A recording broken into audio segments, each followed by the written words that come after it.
자, 그러면 이제 우리가 수업을 이어나가도록 합시다. 자, 쓸데없는 것들은 다 집어넣으시고요.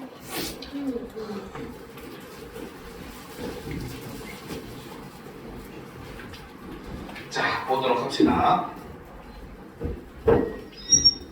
자, 봅시다. 자, 이번에는 이제 반대신문식 토론에 대해서 선생님이 이론적인 내용을 가지고 왔어요. 알겠죠? 그러니까 반대신문식 토론에 대해서 좀 더 자세하게 한번 살펴보도록 합시다. 자, 처음부터 봅시다.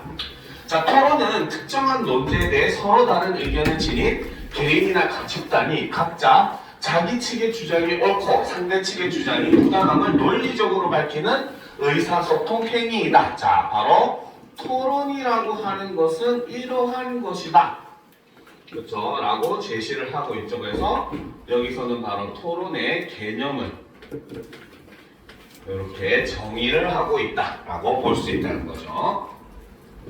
자, 예를 들어 특정 집단의 출입을 금지하는 공간인 노존이 늘어나는 문제에 대해 개인 사업장에 노존 도입을 금지해야 한다라는 논제로 찬성 측과 반대 측이 나뉘어 토론할 수 있다. 이때 찬성 측의 상대방 측의 논리를 검증하지 않은 채 자신의 주장만을 펼친다면 공동체가 처한 문제를 해결하지 못한 채 찬반 양측의 대립은 지속될 것이다. 따라서 어떻게 해야 된다? 바로 토론 참여자는 상대 측의 입장과 의견을 들으며 상대 측의 논증에 대해 비판적으로 검토를 해야 된다라는 거죠. 그렇죠? 이게 바로 뭐다? 토론 참여자의 태도 첫 번째라고 볼 수 있다는 거죠. 자, 나아가 그렇죠? 상대 측의 논중에서 발견한 논리적 허점을 구체적으로 지적을 함으로써 토론이 문제 해결을 향해 나아가도록 해야 한다. 자, 이것이 바로 토론 참여자가 가져야 되는 태도 두 번째라고 볼 수 있다는 거죠. 그러니까 우리가 토론을 하는 이유도 사실 협상이나 이런 것과 마찬가지로 보다 더 나은 이제 뭡니까 결과를 도출하기 위한 하나의 과정이라는 거죠. 그렇기 때문에 상대방의 의견을 무조건적으로 배척하기보다는 수용할 건 수용하고, 그렇죠? 그 다음에 반박할 거는 반박함으로써 자신의 주장을 한다는 겁니다. 다만 앞에 있었던 협상이나 혹은 토론과 비슷한 토의랑 차이점은 뭐다? 바로 절충안이라고 하는 합의안, 최종 결론을 도출하지 않는다는 게 토론의 특징이라는 겁니다. 알겠죠? 자, 그러면 이제 반대신문식 토론의 과정에 대해서 한번 살펴보도록 합시다. 알겠죠? 자, 반대신문식 토론은 반대신문 단계를 통해서 상대 측의 주장을 반박함으로써 자신의 주장을 펴는 토론 방식으로 라는 거지. 그치? 자, 여기서 제시하는 반대신문 단계를 통해서 상대 측의 주장을 반박하고 자신의 주장을 펴는 토론이다. 이것이 바로 뭐다? 반대신문식 토론의 개념이라는 거죠. 그렇죠?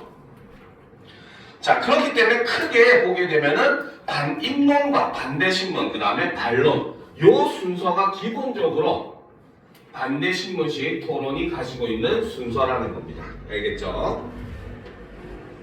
자, 그래서 반대신문식 토론의 구체적인 절차는 다음과 같아. 그래서 찬성인이 입론하면 반대인가 바로 반대신문을 하고, 그리고 이제 반대인이 입론하게 되면 다시 찬성인이 반대신문을 하게 되는 거죠. 입론은 보통 일반적으로는 2번씩 진행을 합니다. 그런데 우리가 방금 본 질문 같은 경우는 입론을 각각 1번씩 진행을 하고 있는 이러한 모습을 볼 수 있었죠. 그렇죠? 그래서 찬성이가 다시 입론하면 반대 측이 또 반대 신문을 하고, 그 다음에 반대가 입론하면 역시 찬성 측에서도 반대 신문을 한다는 거죠. 그래서 이것이 자꾸 반복되는 요라는데, 그리고 이제 여기서부터는 서로 반론만 하는 반론 단계에 해당한다라고 볼 수 있어요. 알겠습니다. 그래서 반대 신문식 토론에서 방금 여기서부터 여기까지가 바로 입론 단계의 이야기고,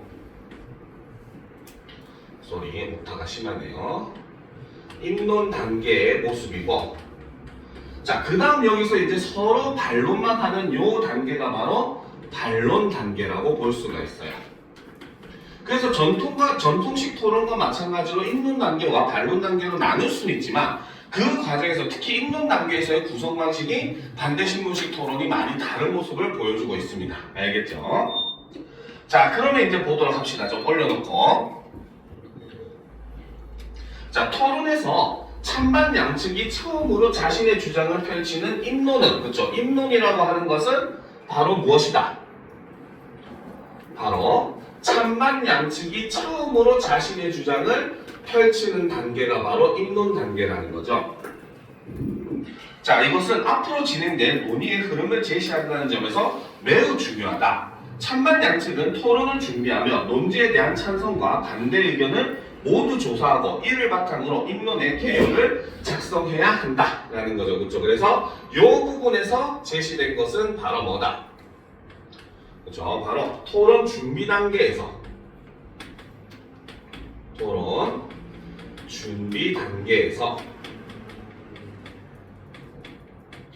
그렇죠? 찬반 양측의 역할 해야 되는 일이라는 거죠.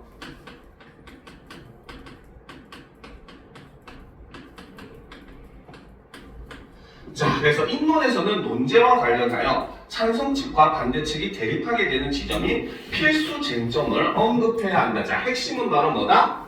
자, 입론 단계에서는 바로 뭐다? 논제와 관련해서 찬성 측과 반대 측이 대립하게 되는 지점, 이것을 바로 우리는 필수 쟁점이라고 하는데, 이 필수 쟁점을 반드시 언급해야 하는 것이 입론 단계에서 핵심적인 역할이다 라고 보시면 됩니다. 자, 쟁점을 분석하여 그 논증을 구성할 때에는 다음과 같은 사항을 고려해야 한다.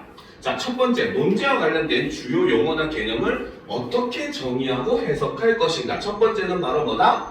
주요 용어나 개념의 정의와 해석에 대해서 이제 먼저 입론 부분에서 짚고 넘어가야 된다는 거죠. 왜? 서로가 다른 의미로 파악하고 토론해보면 아무런 의미가 없습니다. 서로가 다르게 이해하고 있으니까. 그렇죠? 그러니까 일단 이 토론에서는 이러한 용어는 무엇을 얘기한다라는 걸 한번 짚고 당연히 넘어가는 게 입론 단계에서 하는 역할이라는 거죠.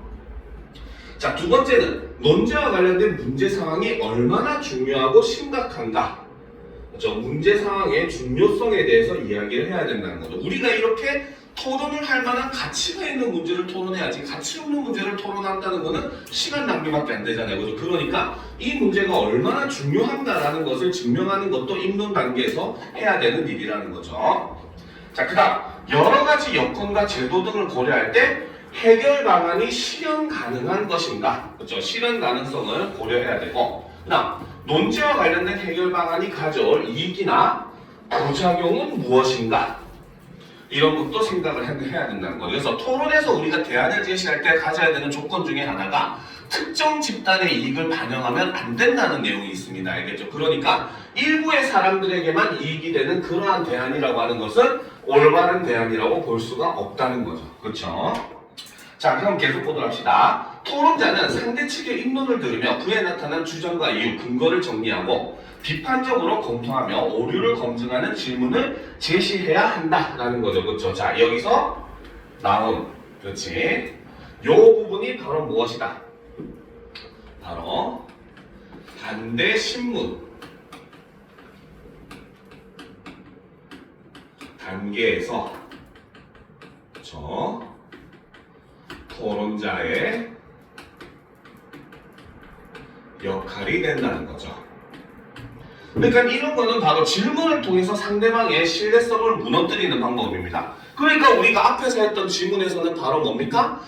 당신이 제시한 그 논문은 어디에서 출처가 나왔는지, 그리고 그 실험 논문은 과연 우리가 공정성과 그 다음에 대표성을 띠고 있다고 볼 수 있는지, 이런 것을 질문하는 방식으로서 상대방의 그 신뢰성을 무너뜨리고 있잖아요. 그렇죠? 그래서 이러한 질문 같은 경우는 오히려 질문의 형식이지만 사실은 상대방의 주장을 반박하는 그러한 내용을 담고 있어야 된다는 거죠. 이처럼 토론에서 상대 측이 발언한 내용에 대해 논리적 허점이 드러나도록 질문하고 상대 측의 답변을 듣는 과정, 그렇죠? 이것이 바로 뭐다? 그렇죠? 이게 바로 반대 신문 과정이 되는 거죠. 신문 과정의 의미라는 거죠. 그래서 이러한 과정을 바로 반대 신문이라고 한다라는 겁니다. 자, 입론과 반대 신문의 과정 후 토론자는 반론을 통해 자신의 주장을 정리하여 청중을 설득해야 한다라는 거지, 그치? 자, 이거는 뭐 여러분들이 아까 했었던 지문에서는 안 나온 부분이에요, 알겠죠? 그래서 반론 단계에 대한 내용이긴 한데 일단 간단하게만 정리를 합시다. 알겠죠? 자, 이것이 바로 뭐다? 반론 단계에서 토론자의 역할이라는 거죠.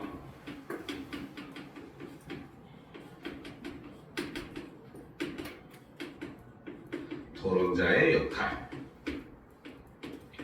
자, 반론 시 앞서 다룬 모든 쟁점을 언급하기보다는 자신에게 유리한 쟁점을 선별하여 정리하는 것이 자신의 주장을 강화하는데 효과적이다라는 거죠. 자, 또 반론 단계에서는 새로운 주장을 펼쳐서는 안 된다. 반론 단계는 찬반 양측이 마지막으로 주장을 발언하는 단계이므로 새로운 주장에 대해 검토할 시간이 부족하기 때문이다라는 거죠. 그렇죠? 자, 그렇기 때문에 이 부분에서는 바로 뭐다? 반론 단계에서의 주의점을 이렇게 제시를 해주고 있다는 거죠. 그래서 이 부분은 우리가 앞에서 했었던 지문하고는 조금은 관련이 없는 그 이후의 내용이기 때문에 일단 간단하게만 짚고 넘어갑시다. 자, 그러면 반대신문 방법을 한번 보도록 합시다. 자, 반대신문 방법을 보게 되면은, 그렇죠? 자, 상대 측의 논리적 허점을 지적하며 토론의 우위를 점하기 위해 다음과 같은 반대신문 방법을 활용할 수 있다라는 거죠. 자, 첫 번째는 상대 측이 발언한 내용 안에서 질문을 한다 라는 거죠. 그렇죠? 자, 그러니까 아까도 얘기했듯이 뭡니까? 논문의 출처는 어딘지, 신빙성이 있는지, 타당성이 있는지, 공정성이 있는지 이런 거 질문하는 방식을 많이 사용을 하죠. 그래서 반대신문은 상대측 논리에 나타난 오류를 검증하는 것이므로, 그렇죠? 상대측 발언이 사실인지 확인하거나 상대측 발언에 대해 반박하는 질문을 해야 한다. 그렇죠? 이게 바로 반대신문의 방법 첫 번째가 된다는 거죠.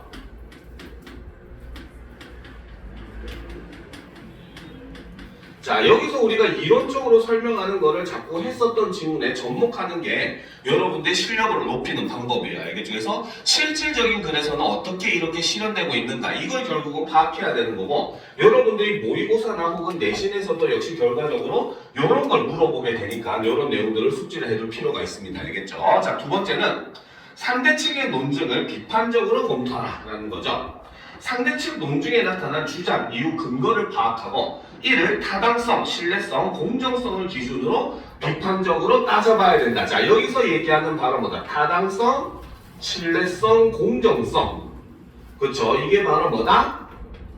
상대 측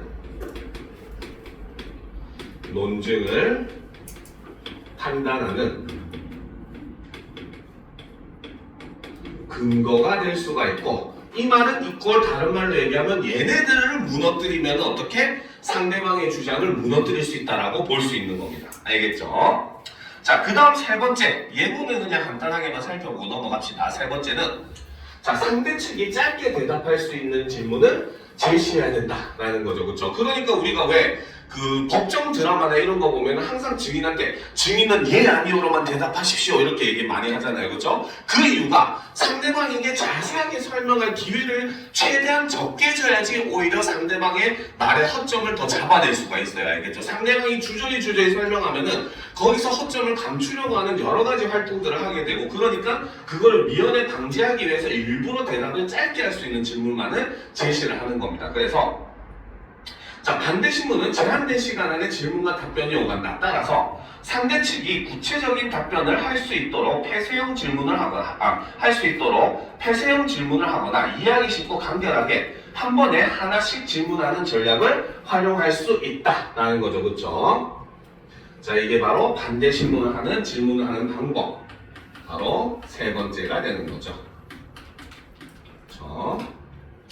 자, 한편 상대 측의 반대신문 질문에 답변할 때에는 상대 측 질문의 의도를 파악하며 간단 명료하고 솔직하게 답변한다. 그렇죠? 바로 상대 측 질문의 의도를 파악하며 간단 명료하고 솔직하게 답변하는 것이 좋다. 이것이 바로 그렇죠?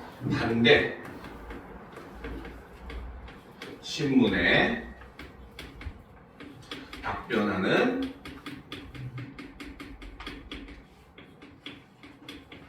방법 첫 번째가 된다는 거죠. 그렇죠? 핵심은 의도를 파악해야 된다는 거죠. 자, 답변하기 어려운 질문에 대해 장황하게 말하거나 정확하지 않은 내용을 즉흥적으로 답하면 오히려 청중의 신뢰를 잃어 토론의 주도권을 놓칠 수 있다. 따라서 침착하고 여유로운 태도로 차분하게 답변. 그쵸? 이게 바로 방법, 답변하는 방법 두 번째라고 볼 수 있겠죠. 그죠? 그래서 태도 같은 경우도 역시 바로 뭐다? 청중에게 신뢰도를 줄 수 있는 그러한 요소라는 거죠. 그쵸? 자, 그러면 이제 우리는 이런 반대신문식 토론을 왜 하는가? 반대신문식 토론의 의의도 한번 살펴보도록 합시다. 자, 반대신문은, 그쵸? 토론자가 상대 측의 의견을 경청하고 논제를 깊이 이해하는데 도움이 된다라는 거죠. 자, 이게 바로 그쵸? 반대신문의 의의 첫 번째가 되는 거죠.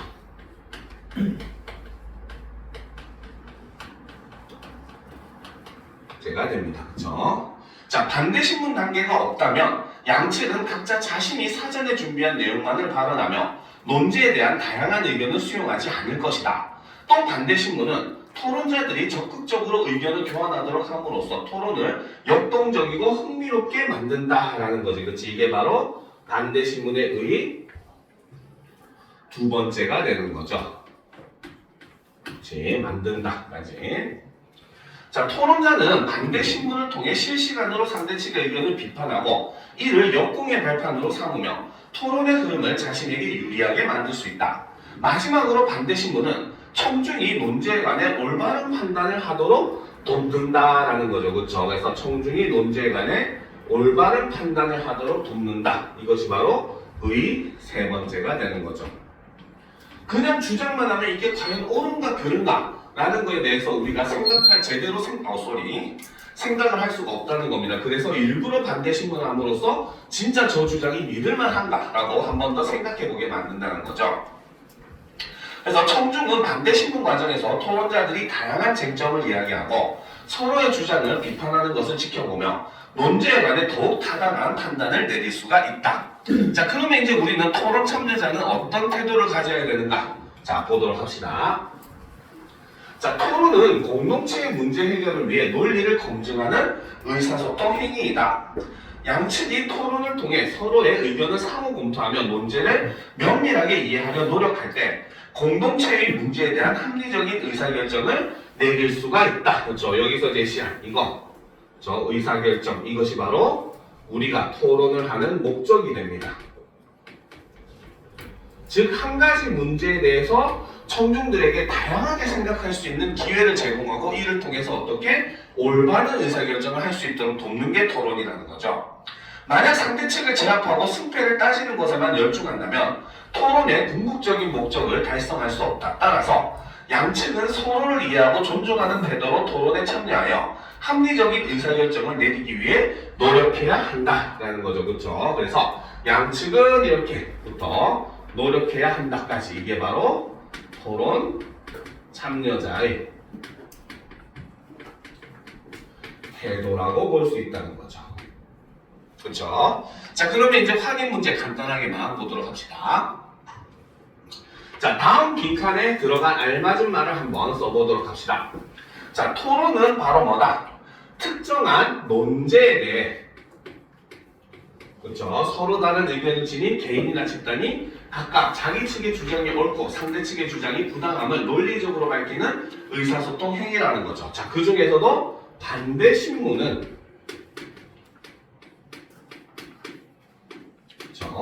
상대 측이 발언한 내용에 대해 논리적 허점이 드러나도록 질문하고 상대 측의 답변을 돕는 과정이다 라고 볼 수 있다는 거죠.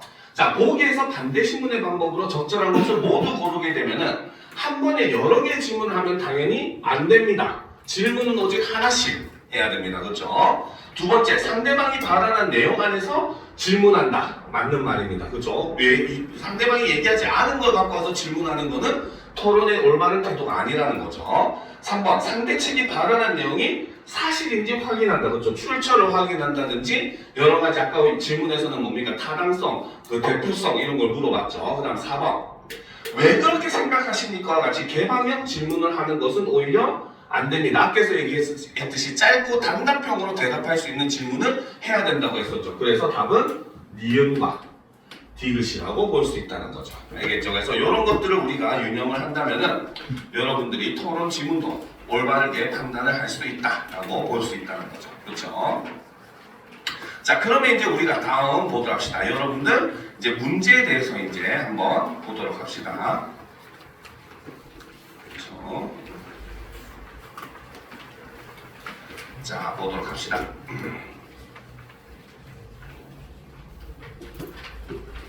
자, 문제 여러분들 그 방금 했었던 지문에 대한 문제들이니까 자, 지금부터 선생님이 한 10분 정도 시간을 줄게요. 일단 먼저 풀어보고 같이 한번 살펴보도록 합시다. 알겠죠? 자, 6문제밖에 안 되니까 10분이면 충분하겠죠? 그렇죠?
그렇습니까? 자, 풀었죠? 자, 그러면 같이 한번 풀이를 해보도록 합시다. 알겠죠? 자, 첫 번째 문제부터 보도록 합시다. 첫 번째는 아까 했었던 바로 협상에 대한 내용입니다. 그렇죠? 자, 그러면 위 협상을 고려할 때 기읍, 니은에 대한 설명으로 가장 적절한 것은 이라고 했어요. 그렇죠? 자, 이런 유형의 문제는 선생님이 늘 얘기하지만 바로 뭐다? 아예 서술형으로 여러분들이 풀어버리는 게 오히려 더 편한 방법이라고 얘기를 했어요. 알겠죠? 그냥 생으로 답을 찾으려고 하면은 오히려 여러분들 자꾸 현혹하는 그런 선지들이 존재를 하기 때문에 아예 이제 지문에서 여러분들이 먼저 방향성을 한번 살펴보도록 합시다. 자, 기획에서 얘기하는 내용을 한번 보도록 합시다. 자, A씨 측 대표는 말씀하신 것처럼 폐막식이 개최되는 도시에 혜택이 주어질 필요가 있으므로 경기장 설치와 관련하여 폐막식 개최 도시가 먼저 어떤 종목의 경기장을 설치할 것인지에 대한 선택권을 갖는 것이 어떨지요? 라고 얘기를 하는 거죠. 즉 바로 뭐다? 상대방이 지금 말씀하신 것처럼 폐막식이 개최되는 도시에 혜택이 주어질 필요가 있다 라고 얘기를 함으로써 그쵸? 바로 뭐다? 상대 측의 제안을 수용을 하고 있죠. 그쵸? 제안을 인정하고 동의를 하고 있습니다. 그쵸? 자, 그래서 이제 그 혜택의 내용으로서 바로 뭐다? 이 혜택으로서 추구하는 게 바로 뭐다? 내가 제안할 것은 바로 폐막식 개최 도시가 먼저 어떤 종목의 경기장을 설치할 것인지에 대한 선택권을 갖게 만들자라고 함으로써 혜택의, 그쵸? 혜택의 구체적인 방안을 여기서 제시를 하는 이러한 모습을 볼 수가 있다는 거죠. 그렇죠? 그러면 선지식으로 우리가 정리하면 바로 뭐다? 상대방의 의견에 동의를 하면서 그렇죠? 그에 대해서 부가적인 대안을 제시하고 있다. 이런 내용의 선지가 우리는 가능할 것이다 라고 예상을 할 수가 있다는 거죠. 그렇죠? 자, 그럼 반면에 니은을 보도록 합시다. 니은.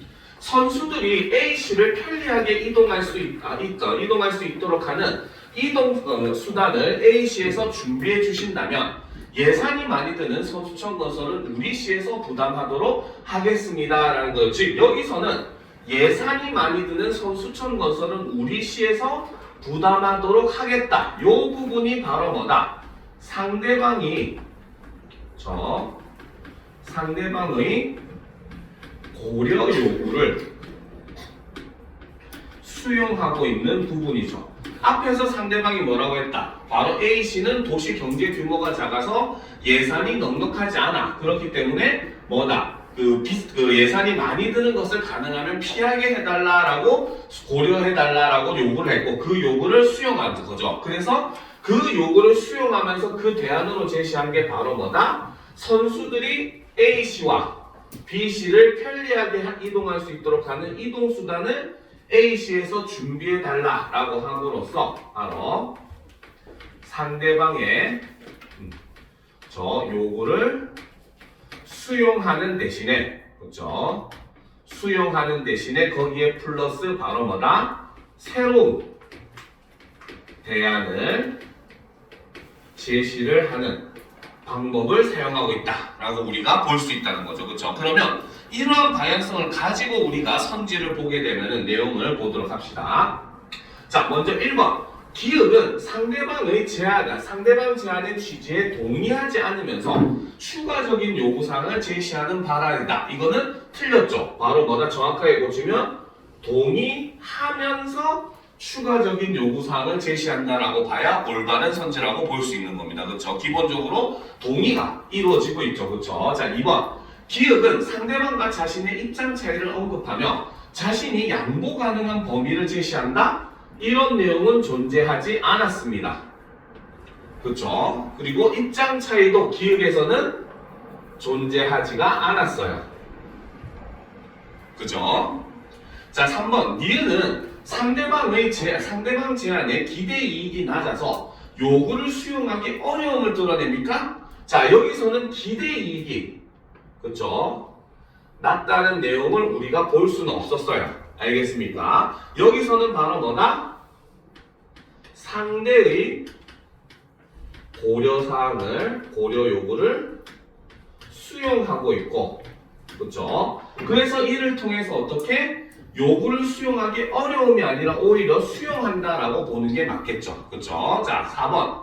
니은은 상대방의 제안이 지닌 문제점을 지적하고 있지 않습니다. 그렇죠? 자, 그래서 제안의 수용 여부에 대한 답변을 유보하는 것도 아니죠. 바로 대답을 하고 있죠. 그렇죠? 자, 5번. 니은은 상대방의 제안을 받아들이면서 그렇죠? 상대방의 제안을 수용을 하고 있죠. 그렇죠? 거기서 자신의 제안을 새롭게 제시를 하는 거죠. 이 제안이 바로 뭐다? 이동수단을 제공해달라 라고 요구를 하는 거죠. 그죠? 그래서 의견의 절충을 시도하는 바라이다. 그래서 정답은 5번이 된다 라고 볼 수 있다는 거죠. 알겠습니까?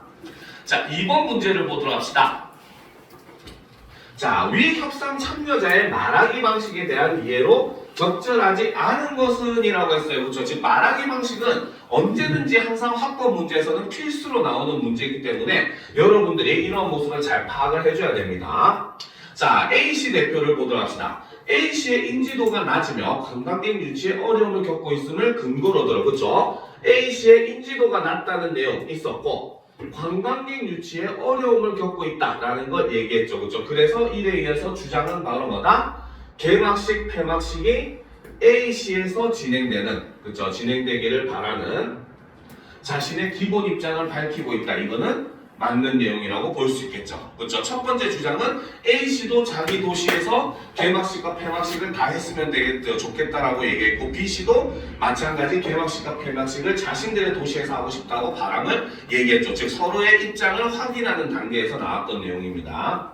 자, 그래서 이제 B 측의 입장을 듣고 A 측에서 대안으로 제시한 게 바로 뭐다? 개막식과 폐막식을 분리하여 진행하는, 그렇죠? 하는 것을 새로운 방법으로 제안을 했죠. 그래서 합의를 이끌어내려고 한 거죠. 그렇죠? 자, B측 대표는 폐막식 개최 도시에 주어지는 혜택에 대한 상대방의 제안에 대해 자신의 생각을 밝히며 동의하고 있다. 그렇죠? 바로 폐막식 개최 대시에 주어지는 혜택에 대한 제안에 대해서 자신의 생각을 밝히며 동의하고 있다. 맞다고 볼 수 있다는 거죠. 그렇죠? 자, 4번. 경기장의 종목 선택권에 대해 상대방이 제안하자 이와 관련된 예산 확보 방안에 대한 실현 가능성을 언급하고 있다? 이 부분에 대한 내용은 있지 않았어요. 그렇죠? 그래서 제안을 하니까 오히려 어떻게? 상대방의 제안을 수락하고 있고, 그렇죠? 다만 바로 뭐다? 여기서 플러스로 무엇을 얘기할 수가 있다? 당장 어떤 경기를 우리에서 먼저 만들지는 지금 선택할 수 없으니까 바로 뭐다? 경기 선택은 어떻게 보류를 하고 있는 다음 협상 단계에서 우리가 같이 논의를 해보자 라고 함으로써 경기의 구체적인 그 선택 사항에 대해서는 보류를 하고 있는 그런 모습을 보이고 있다. 이렇게 해야 4번이 올바른 답이 되겠죠. 그렇죠? 그러니까 정답은 4번이 틀렸다고 볼 수가 있는 겁니다. 알겠죠? 자, 5번. 선수촌과 방송중계센터가 이원화될 경우에 문제점을 들었죠. 그렇죠? 바로 뭐다? 첫 번째는 비용이 너무 많이 든다. 두 번째는 오히려 방송중계센터는 여기서 하고 저기서 하면 혼선을 일으킬 수 있다라고 얘기했죠. 그래서 상대방의 요구를 수용하기가 어렵다 라고 한 거는 맞다는 거죠. 그래서 절충안으로 제시한 게 바로 뭐다? 각각 나누어서 건립하자라는 게 절충안으로 제시가 된 거였죠. 그렇죠? 그래서 정답은 4번이 된다라고 볼 수가 있는 겁니다. 자, 3번 보도록 합시다. 자, 이것도 역시 내용 확인 문제밖에 안 되죠. 굉장히 쉬운 문제입니다. 그렇죠? 자, 보도록 합시다. 자, 다음은 위 협상에 대한 기사문이다. 협상의 내용을 고려할 때 A에서 이 중 적절하지 않은 것은, 즉 이 문제의 핵심은 바로 뭐다? 내용 일치 여부를 묻는 문제라는 거죠. 그러니까 여러분들이 없는 내용을 추론하거나 할 필요는 전혀 없는 그러한 내용의 문제입니다. 자, 그러면 기사를 보도합시다. 제45회 땡땡 체육 전국 체육대회 최초 공동 개최를 위한 첫걸음을 내딛다. A씨와 B씨는 제45회 땡땡 전국 체육대회 공동 개최를 위해 2026년 세모월 세모의 별별 체육관리분단 사무실에서 첫 협상을 가졌다. A씨와 B씨 모두 개막식, 폐막식과 같은 주요 행사를 자신의 지역에서 유치하기를 희망하였으나, 그렇죠? 이게 첫 번째, 서로 상대방의 의견을 확인하는 단계에서 두 도시 다 개막식과 폐막식을 자기 도시에서 개최하기를 희망했었죠. 그렇죠? 자, 그런데 상호 간의 의견 조율을 통해서 개막식은 A시에서 폐막식은 B시에서 진행하기로 합의를 했죠. 그쵸? 학교 내신에서는 이걸 은근히 바꿔서 개막식은 B시에서 폐막식은 A시에서 진행하기로 했다. 이런 식으로 바꿔 할 수도 있어요. 이런 유치한 함정은 절대 빠지시면 안 됩니다. 알겠습니까? 자, 그래서 또한 개막식에 대한 국민의 관심이 더 높다는 점을 고려하여 폐막식을 진행하는 B시에서 경기장의 종목에 대한 선택권을 갖게 되었다. 그렇죠? 이것도 맞는 말이죠. 그렇죠? 자, 그리고 각각의 시의 선수촌과 방송중계센터를 모두 설치한다? 이게 틀렸죠. 그렇죠? 자, 여기서 결론이 바로 뭐였습니까? 바로 A시에서는 방송중계센터와 중계센터를 설치를 하고 거기에 대한 추가로서 바로 뭐다? 선수들의 이동수단을 마련하겠다 라고 하는 안이 결정이 되었고 B씨는 반대로 이제 바로 뭐다? 예산이 많이 드는 선수촌을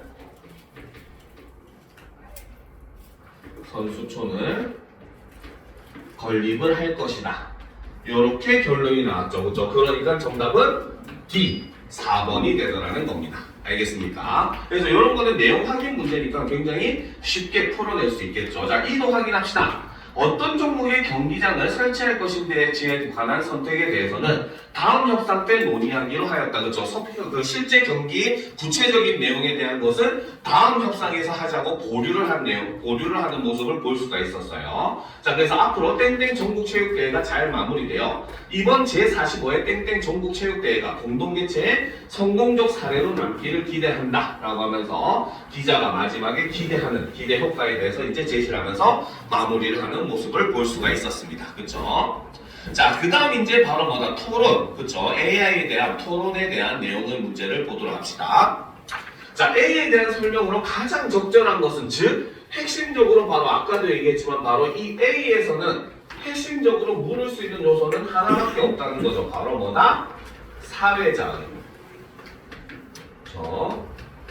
역할에 대해서 묻는 문제가 나올 수밖에 없었죠. 그렇죠? 자, 그러면서 이제 이 사회자의 역할에서 첫 번째는 바로 뭐였습니까?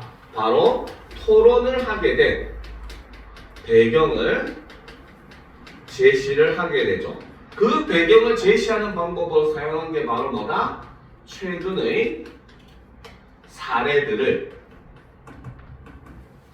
제시를 하는 방법을 통해서 토론의 배경을 제시했습니다. 그렇죠? 최근에 이러이러한 AI에 대한 이런 일이 있었다, 저런 일이 있었다 해서 몇 가지를 얘기했었죠. 그렇죠? 자, 그 다음에 두 번째는 바로 뭐다? 논제를 그를 통해서 제시를 했습니다. 그렇죠? 그리고 세 번째는 아까 얘기했듯이 발언권, 바로 발언 순서를 지정해주는 그러한 행동을 했었던 게 A 부분에서 나타났던 사회자의 역할이었죠. 그렇죠? 자, 그러면 답은 이미 사실 이렇게 보니까 이미 눈에 보입니다. 그렇죠? 여러분들도 실제 지문을 파악할 때 이걸 먼저 파악하고 나서 선지를 봐야지 오히려 헷갈리지 않는다. 항상 얘기하는 바로 객관식을 서술형으로 풀기가 바로 이런 부분에서 속하는 거예요. 자, 그럼 1번부터 봅시다. 전문가의 견해를 인용하지 않았죠. 그러니까 1번은 틀렸죠. 그렇죠? 그리고 1번 선지는 절대 맞을 수가 없어요. 알겠습니까? 왜? 논제를 뒷받침하는 것은 사회자의 역할이 아닙니다. 알겠습니까?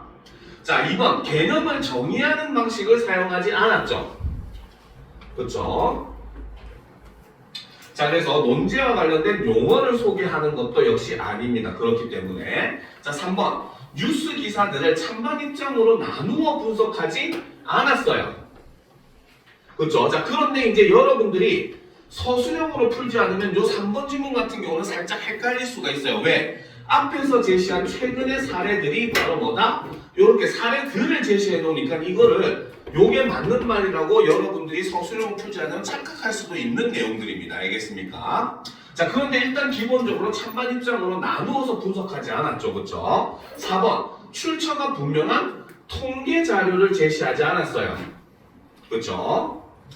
자, 그래서 근거의 신뢰성을 확보한다. 이것도 역시 사회자가 절대 하면 안 되는 행위죠. 그죠? 왜? 사회자는 항상 중립의 입장에 있어야 됩니다. 알겠습니까? 그러니까 당연히 뭡니까? 근거의 신뢰성을 확보한다는 건 바로 뭐다? 주장을 했다는 소리랑 동일한 말입니다. 알겠죠? 그러니까 절대 사회자는 하면 안 되는 행위라는 거죠.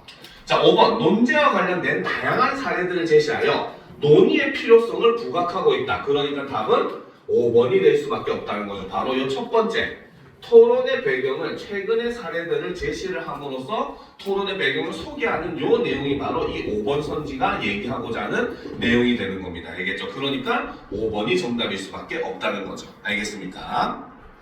자, 5번을 보도록 합시다. 자, 다음은 토론 시작 전에 청중에게 안내한 토론의 쟁점이다. 이를 참고하여 위 토론을 이해한 내용으로 적절하지 않은 것은 이라고 했지만 역시 마찬가지 이 문제도 내용 일치 문제밖에 안 됩니다. 알겠습니까? 자, 쟁점 1. 예술이란 무엇인가? 쟁점 2. 예술에서 독창성, 창의성은 무엇인가? 쟁점 3.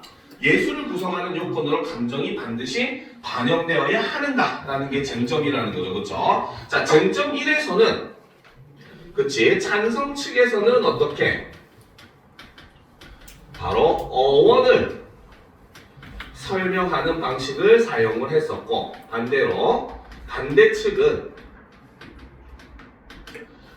개념을 정의하는 방식을 사용함으로써 예술인간 무엇인가에 대해서 서로 차이가 나는 입장을 밝히고 있었습니다. 그렇죠? 그 다음 예술에서 독창성, 창의성은 무엇인가 라고 했을 때 찬성 측이라고 하는 것은 바로 뭐다? 그렇죠? 찬성 측에서는 오히려 실험을 소개를 하고 있었죠. 그래서 기존의 작품들을 학습시켰더니 기존의 작품과 전혀 다른 새로운 작품을 만든 AI 바로 오르비스에 대한 내용을 소개를 했었습니다. 그렇죠? 자, 그런데 이제 반대 측에서는 바로 뭐다? 바로 AI의 학습 데이터가 바로 뭐다? 바로 이거는 그 자체가 인간의 그렇죠? 산물이라는 거죠. 인간 행위로 인해서 만들어진 산물이라고 얘기를 함으로써 AI에게는 독창성과 창의성이 없다라고 얘기를 하고 있었죠. 자, 예술을 구성하는 요건으로 감정이 반드시 반영되어야 하는가? 이것도 역시 찬성 측에서는 그렇지 않다. AI도 가능하다라고 얘기하는 반면에 그 반대 측에서는 AI에게는 감정이 존재하지 않기 때문에 이것은 뭡니까? 창의적인 것이라고 볼 수 없다. 이런 식으로 얘기를 하고 있었어요. 그렇죠? 이런 것들을 파악을 하고 내용을 보면 우리가 보다 더 쉽게 볼 수가 있겠죠. 자, 1번. 찬성 1은 쟁점 1과 관련해서 예술의 어원을 설명했다. 그렇죠? 찬성 1의 이거는 바로 뭐다? 찬성 1의 그렇죠? 입론 부분에서 있었던 내용입니다. 알겠습니까? 자, 그래서 숙련된 기술을 구사할 수 있는 존재로서 AI가 예술 활동을 할 수 있다고 보고 있고 이거는 맞는 말이 되겠죠. 그렇죠? 자, 그 다음 2번. 반대 1은 쟁점 1과 관련하여 예술은 미적으로 가치 있는 것을 만들어내고자 하는 주체의 의도가 개입하는 활동임을 강조하고 있다. 그렇죠? 바로 뭐다? 미적으로 가치 있는 것을 만들어내고자 하는 주체의 의도가 개입하는 활동이다. 자, 이거를 바로 뭐다? 예술의 이라는 낱말에 그렇죠? 개념을 정의하는 방법을 통해서 이야기를 했었다라고 볼 수 있다는 거죠. 자, 3번 반대인은 쟁점 2와 관련하여 인간의 작품과 AI 작품 구별 실험을 사례로 들어 결국 AI가 만든 작품은 예술의 독창성, 창의성을 지니지 못한다고 보고 있군. 자, 이 문제가 여러분들 은근히 헷갈리게 만드는 문제예요. 알겠죠? 자, 여기서 핵심은 바로 이겁니다. 바로 인간의 작품과 AI의 작품 구별 실험을 사례로 든 사람은 바로 누구다? 찬성 측이었죠. 측의 근거였습니다. 알겠죠? 그러니까 이 경우는 바로 뭐다? 반대이가 이것을 주장했다라고 하는 연결관계가 서로 틀렸다고 봐야 되는 겁니다. 무슨 말인지 알겠죠? 이 사례는 바로 찬성 측이 근거로 든 사례이지 반대 측은 오히려 이 사례에 바로 뭐라 하고 있다? 반대 측은 바로 실험 내용의 출처와 그렇죠? 그 다음에 대표성을 질문을 함으로써 그렇죠? 이를 통해 바로 뭐다? 상대 근거의 신뢰성을 그렇죠?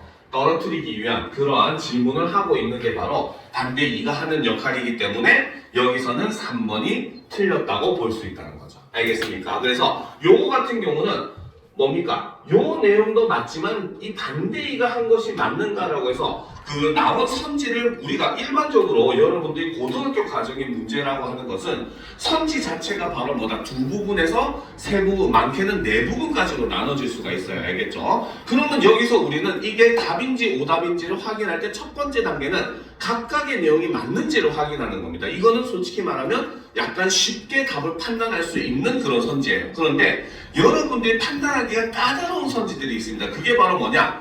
각각의 내용은 다 맞아. 근데 그 각각의 내용에 서로 연결관계가 틀리는 경우가 있다는 거죠. 알겠죠? 그러니까 이런 점도 여러분들이 선지를 파악할 때 주의해서 파악해야 되는 부분인 겁니다. 무슨 말인지 알겠죠? 그래서 요거의 내용은 맞지만 이것이 주장한 사람은 찬성 측이지 반대가 아니기 때문에 여기서는 연결이 잘못되었다는 거죠. 근데 뒤에 있는 주장, 결국 AI가 만든 작품은 예술의 창의성, 독창성 이거를 지니지 못한다고 보는 입장은 또 반대측의 입장이 맞는 거죠. 그렇죠? 그렇기 때문에 여기서 연결관계가 잘못되어서 정답은 3번이 된다라고 보시면 됩니다. 알겠습니까? 자, 4번 반대 1은 자, 쟁점 2와 관련하여 예술에서의 독창성, 창의성은 창작자가 겪은 경험을 바탕으로 자기 고유의 힘과 개성에 입각하여 새로운 것을 만들어내는 것이라고 말하고 있고, 그렇죠? 바로 예술이라고 하는 건 바로 뭐다? 창작자가 겪은 경험을 바탕으로 자기 고유의 힘과 개성에 입각하여 새로운 것을 만들어내는 것이라고 했었다는 거죠. 그렇기 때문에 바로 뭐다? 이에 대한 근거로서 AI는 경험을 할 수가 없다. 이렇게 얘기한 겁니다. 그렇죠? 그러니까 4번도 맞는 말이 되는 거죠. 그렇죠? 자, 5번. 자, 반대 1은 쟁점 3과 관련하여 AI는 작품의 기술적 완성도를 높여줄 수 있지만 경험에서 발생하는 감정을 이해할 수 없기 때문에 감상자에게 감동을 주는 예술의 가치를 기대하기는 어렵다고 보고 있군. 이것도 역시 맞는 말이라는 거죠. 그렇죠? 즉 바로 뭐다? AI는 작품의 기술적 완성도를 높여줄 수 있는 일종의 바로 뭐다? 그래서 반대측이 주장하는 것은 AI는 예술을 위한 도구이다. 창작의 주체가 될 수 없다고 얘기했죠. 그렇죠? 자, 그리고 여기서는 바로 뭐다? 감정을 이해할 수 없다. 즉 AI는 감정을 가질 수가 없다. 요걸 근거로 들었죠. 그렇죠? 그래서 바로 뭐다? 감상자에게 감동을 주는 예술의 가치는 AI에게 기대할 수 없다. 이렇게 얘기하고 있더라는 겁니다. 그래서 우리가 이렇게 선지를 분석을 해보는 거죠. 자, 6번 문제를 보도록 합시다. 그렇죠? 자, 마지막 문제. 쏘리. 자, 보기를 근거로, 그렇죠? 반대 신문과 이에 대한 답변을 평가한 내용으로 가장 적절한 것은 이라는 거죠. 그렇죠? 자, 보도록 합시다. 자, 반대 신문이라고 하는 것은 바로 뭐다? 아까 얘기했듯이 자, 상대방의 논증 구성에서 나타나는 공정성, 신뢰성, 타당성을 살피면서 여러 측면의 질문을 통해 입론에 대해 반박하는 것이다. 자, 그래서 질문이 바로 반박의 핵심적인 방법이라는 거죠. 자, 상대 주장의 실현 가능성에 대한 문제점을 지적하고 할 수 있고, 그렇죠? 그러면 실현 가능성도 반박을 할 수 있는 하나의 근거라는 거죠. 자, 그 다음 근거로 제시한 자료가 신뢰할 만한 것인지, 그렇죠? 자료가 신뢰할 만한 것인지 출처를 물을 수 있다는 거죠. 한편 반대 신문에 답할 때는 적절한 근거를 제시하여 자신이 밝힌 내용을 옹호해야 한다라는 겁니다. 그래서 답변을 할 때는 어떻게?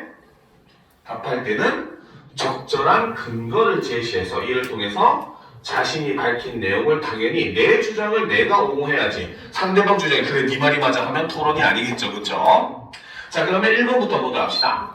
자, 반대인은 반대 신문 단계에서 찬성일이 입론에서 언급한 AI가 창작한 작품이 독창적이라는 견해가 지닌 공정성에 대해서 의문을 제기하고 있군. 맞습니까? 틀립니까? 그렇죠? 이거는 틀렸죠. 그렇죠? 바로 뭐다? AI가 창작한 작품이 독창적이라는 견해가 지닌, 그렇죠? 공정성이 틀렸다는 겁니다. 알겠습니까? 공정성은 바로 뭐다? 뭡니까? 공정성은 이 주장이 과연 누구에게나 뭡니까? 모두에게 이익이 되는 거가 공정성이에요. 알겠죠? 자, 여기서 이제 우리가 사실 중요한 게 용어의 의미를 잘 알아둬야 됩니다. 여기서 우리가 공정성이라고 하는 것은, 그쵸? 바로 뭐다? 개인이나, 그쵸? 특정 단체에게 그렇죠? 이익이 치우치지 않아야 한다. 즉 누구에게나 뭐다 공평하게 그 뭡니까 내용이 돌아가야 된다. 이런 게 바로 공정성이에요. 알겠죠? 자, 그 다음 신뢰성은 이거는 쉽죠. 신뢰성이라고 하는 것은 바로 믿을만 해야 한다 라는 것이고, 타당성은 바로 뭐다? 논리적으로 올바른 것이어야 한다. 이런 내용입니다. 알겠습니까? 자, 그러면은 반대 2는 반대 신문 단계에서 찬성 1이 입론에서 언급한 AI가 창작한 작품이 독창적이지 않다라고 얘기하고 그에 대해서 반박을 하죠. 그죠? 근데 거기에서 얘기한 거는 바로 뭐다? 공정성이 아니라 타당성에 대해서 의문을 제기한다. 요렇게 봐야지 우리는 맞는 선지라고 볼 수 있겠죠. 알겠습니까? 그쵸? 자, 2번 찬성 1은 반대 1이 반대 신문에 대해 답변하는 과정에서 반대 2의 문제 제기에 대해 특정 관점을 옹호하는 견해라며 비판하고 있다. 반대 2의 문제 제기가 특정 관점을 옹호하는 견해다 라고 보지 않았어요. 알겠습니까? 자, 위의 내용을 다시 한번 돌아가서 자, 찬성 1은 지금 첫 번째로 입론을 하고 반대 2가 여기에 대해서 뭡니까? 반박을 하고 있죠. 반대 신문을 하고 있죠. 여기서 내용을 보면은 자, 반대 2는 AI가 그림 그리기 전에 학습하는 데이터들은 인간이 만든 것이다. 그러니까 창작자는 인간이다라고 얘기했죠. 그러니까 찬성 1이 뭐라고 한다? 인간 화가들도 다른 작가의 작품을 다양한 정도로 보고 배우면서 자신만의 독특한 스타일을 만드는데 AI 역시도 이와 다르지 않다라고 재반박을 하고 있었죠. 그렇기 때문에 자, 6번에서 2번 선지를 올바로 얘기하면 바로 뭐다? 답변하는 과정에서 문제 제기에 대해서 특정 관점을 옹호하는 견해라면서 비판하는 것이 아니라 바로 뭐다? 자, 바로 인간의 학습 과정과 그렇죠? AI 학습 과정의 동일성을 이렇게 얘기를 함으로써 상대방의 반박에 대해서 재반박하고 있다 혹은 비판하고 있다. 이렇게 봐야지 맞는 말이 되겠죠. 알겠습니까? 자, 3번을 보도록 합시다. 찬성 1은 반대 신문 단계에서 창의성에 대한 전문가의 견해를 제시하면서 반대 1이 제기한 입론의 타당성에 대해 의문을 제기하고 있군. 자, 여기서 보면 찬성 1이 반대 신문을 한 단계, 바로 반대가 입론을 한 다음에 찬성 1이 반대 신문한 단계죠. 그렇죠? 바로 여기서 보면 유발 하라리라고 하는 전문가가 바로 뭐다? 창의력은 어떤 아이디어를 이루는 패턴을 파악한 뒤 작은 단위로 분해해 새롭게 조합하는 능력인데 이는 AI가 가장 잘하는 방식이다 라고 해서 전문가의 견해를 지금 인용을 하고 있죠. 그렇죠? 그래서 이를 통해서 바로 뭐다? 독창성과 창의성은 오히려 AI가 더 잘한다 라고 얘기를 하고 있는 겁니다. 그렇죠? 그래서 바로 입론의 타당성에 대해서 의문을 제기한다. 맞는 말이 되겠죠. 그렇죠? 그래서 답은 3번이 되는 겁니다. 그렇죠? 그래서 전문가의 의견을 제시한 것도 맞았죠. 이게 바로 유발, 그렇죠? 하라리 라고 하는 사람의 말을 인용을 하는 방식을 사용을 했다는 거죠. 그렇죠? 자, 4번 찬성 1은 반대 신문 단계에서 반대 1이 입론에서 언급한 내용의 근거 자료와 출처가 제시되지 않았다는 점을 밝혀 상대방의 입론이 지닌 신뢰성에 대해서 의문을 제기하고 있다고 했죠. 근데 이거는 바뀌었죠. 그렇죠? 바로 뭐다? 바로 위에서 이제 출처를 물은 사람이 바로 누구였다? 지문의 내용을 보면은 그렇죠? 여기서 보면은 바로 뭐다? 그렇죠? 자, 반대 2가 한 논문에 따르면 실험 참가자들이 사람이 그린 그림과 AI가 창작한 그림을 구분하지 못했던 경우가 있다고 했는데 구체적으로 어떤 논문일까요? 그리고 그것이 그러니까 대표성이 있나요? 물어본 사람은 반대 2였죠. 그렇죠? 그러면 6번 문제의 4번 선지를 올바로 고치면 어떻게 된다? 얘는 그렇죠? 올려야 되겠네.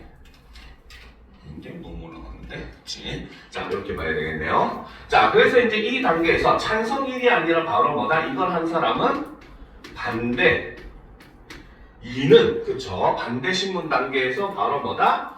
찬성 1이. 그렇지? 입론에서 언급한 내용의 근거 자료와 출처가 제시되지 않았다는 점을 밝혀서 상대방의 입론이 지닌 신뢰성에 대해서 의문을 제기하고 있다. 이렇게 해야 올바른 선지가 되겠죠. 알겠습니까? 자, 5번. 반대 1은 찬성 1의 반대 신문에 대해 답변하는 과정에서 예시를 통해 적절한 근거를 들어 반박하고 있다. 자, 반대 1이 찬성 1의 반대 그 신문에 반박하는 부분을 보게 되면은, 그쵸? 자, 여기서 보면 지금 바로 뭐다? 자, 반대의 첫 번째 반박을 한 방식은 바로 뭐다? AI가 스스로의 의도를 가지고 작품을 창작하는 것은 아니기 때문에 예술가로 보기 어렵다. 즉, AI는 의도가 존재하지 않는다라는 것을 근거로 들어서 반박을 하고 있죠. 자, 두 번째는 예술의 가치는 창작자의 내면적 고뇌가 창의적으로 표현된 작품을 통해 감상자를 감동시키는 데 있다고 할 수 있다. 바로 예술의 가치를, 그렇죠, 언급을 하는 방식을 사용을 하고 있죠. 자, 그래서 AI는 구체적이고 직접적인 경험이 불가능하여 경험에서 발생하는 감정을 이해할 수 없다.